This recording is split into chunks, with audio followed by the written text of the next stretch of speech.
Hello, beautiful beings. Ancients, could you please just record this for me? Just speak for me.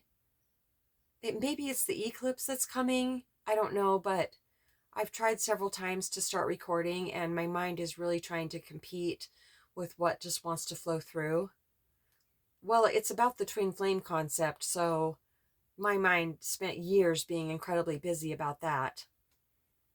So I can see why it would be trying to come in with its own ideas about what we should say.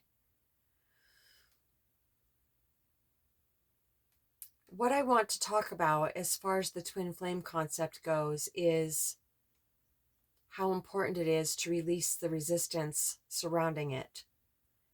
And to me, resistance about the twin flame concept is either the really good feelings about him or the really sad feelings, the longing for him. That's all resistance to me. That all takes me away from my own true nature, which is being rooted in presence and feeling very peaceful with no thoughts about it at all. I really struggled with letting the really good feelings about him that would come in. I really struggled with letting those go because it felt like I got to love him then, and it felt like he's loving me too. But he's not here. It's all in my mind. Even if I am picking it up energetically, it's still not here. He's not here. He's more than likely still married. I don't know. I haven't spoke to him in almost 6.5 years. So, but he feels just as present as he ever has. But the difference now is I've spent all those years practicing releasing any thoughts surrounding him at all, whether they're good or bad. So, ancients, please keep guiding my words.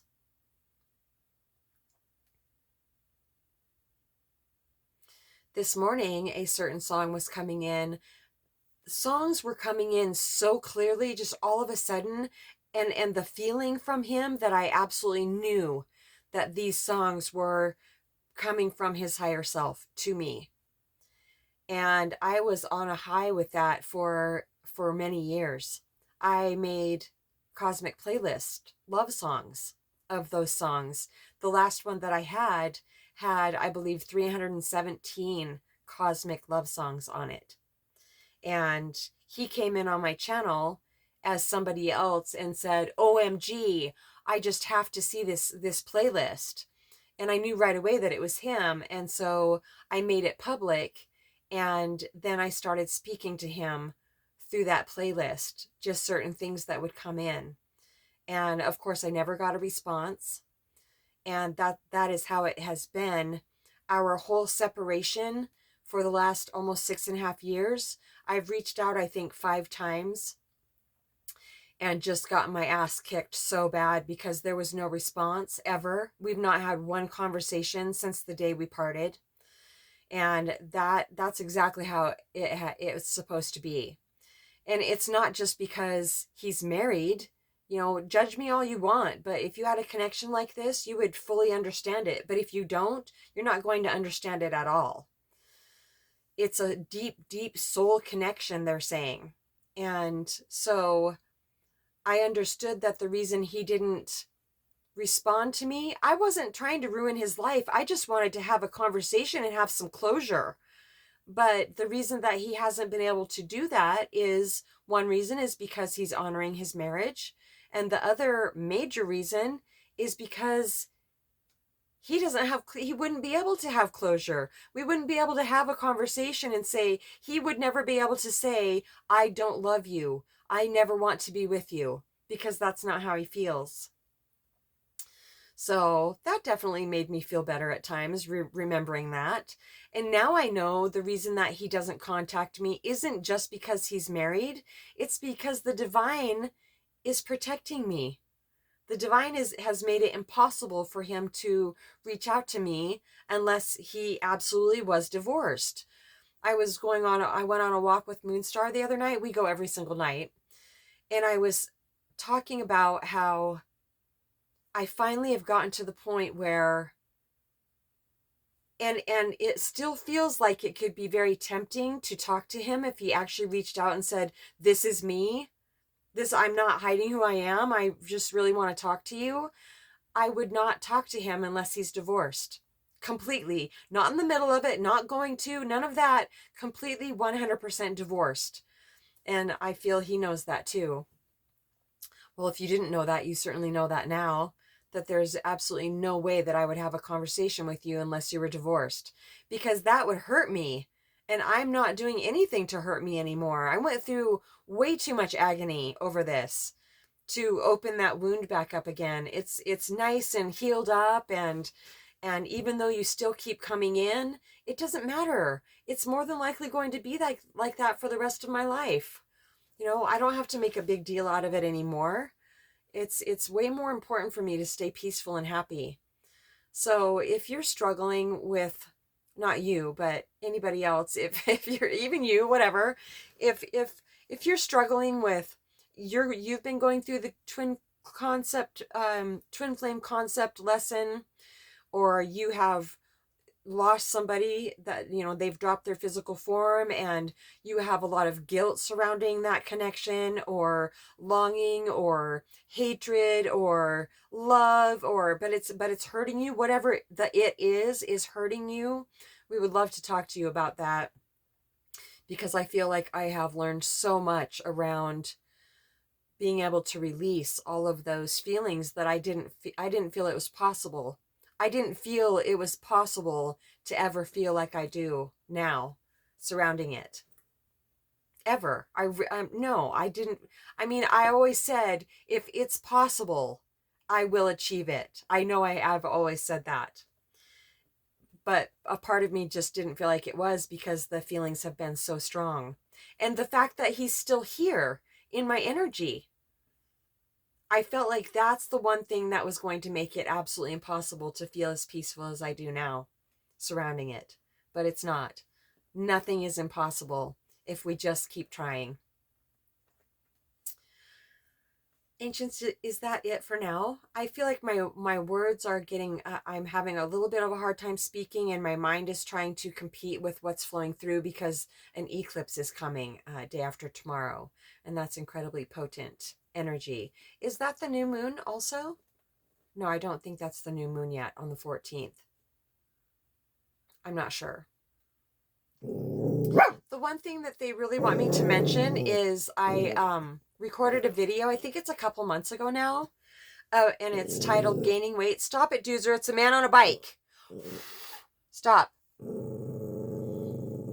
Stop. Since that video, I have gained about 4.5 pounds, and I feel absolutely tremendous. None of the horrible things my mind told me, my nose is itching all of a sudden. None of the horrible things my mind told me was going to happen, happened. I don't have a flat tummy. I didn't have a flat tummy 4.5 pounds down. 4.5 pounds ago, I didn't have a flat tummy. But now, it's just so when I was going through not the twin flame struggle, the anorexia struggle, my dad said to me a long time ago, because my whole focus for some reason has always been on my stomach, and that's the reason that I wanted to lose weight, lose more weight, be 100 pounds, is so I would have a flat stomach. But I always felt like I was dying. It was terrible. I never ever got away with it, ever. I have never gotten away with trying to be super skinny. There's always been a consequence. So a long time ago, my dad said, your stomach is just another curve. Women are supposed to have curves. And that always stuck with me. It has taken me a really long time to actually accept that, because the conditioning that, well, both females and males go through around the physical appearance is that women, especially, were supposed to, well, look like Barbie. So unrealistic. In the physical form, females have a uterus and fallopian tubes and guts and blood and organs and, all that stuff. And if we're built a certain way, we're not going to have a flat tummy. Certain women have a little bit wider hips. Everything is set back more, so they have a flat tummy. It's just absolutely ridiculous. I feel so wonderful in my body. I I'm nowhere close to obese, as my mind kept telling me, well, you're just going to be a short fat person. No, not at all. My body is filled out. Yeah, everything is nice and filled out. I can actually feel my body when I move, and yeah, it feels wonderful. I love it. Already I've been able to tell it's fall here in Montana, and I'm not getting as cold as I was before. Wow, what a benefit.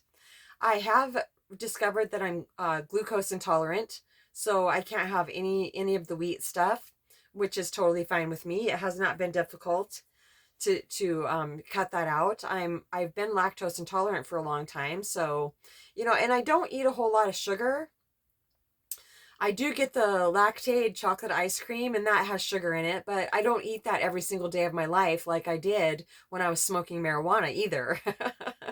The sugar consumption has went way down since I quit smoking marijuana over 5 months ago now. Yes, indeed. So, yeah, my body doesn't like sugar, a lot of sugar, because it swells my joints up. It makes my body hurt.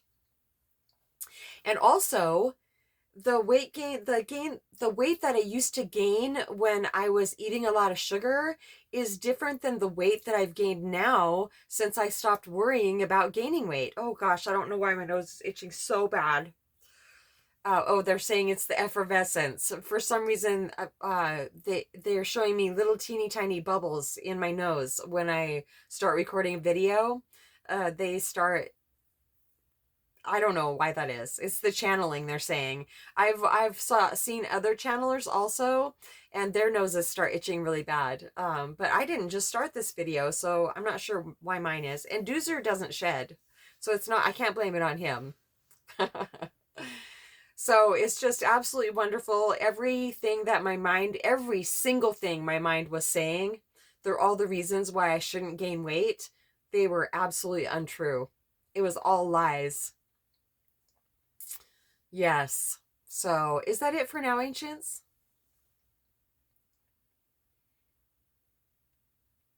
Even if your mind tells you, well, even if you think, I really, really want to talk to Mama G and the ancients, I want to see what comes through for me about whatever it is. And your mind says, oh, that's not that important. Don't talk to her about that. That'd be so silly. All the different reasons the mind is saying why you shouldn't reach out. Please try to ignore it, because one conversation can absolutely set your heart free and release you from the agony of longing for somebody that you can't be with, or that isn't in not can't be with. If they don't have a physical form, yes, we can't be with them in the physical. However, we can be with them. We can learn to dive into presence and connect with them there, and then start getting very, very clear messages from them. So, right, if the longing is great, please don't hesitate to reach out. satsangwithmamaG@gmail.com. Feels like there was something else, ancients. No, I think that's it for now. Love you so much.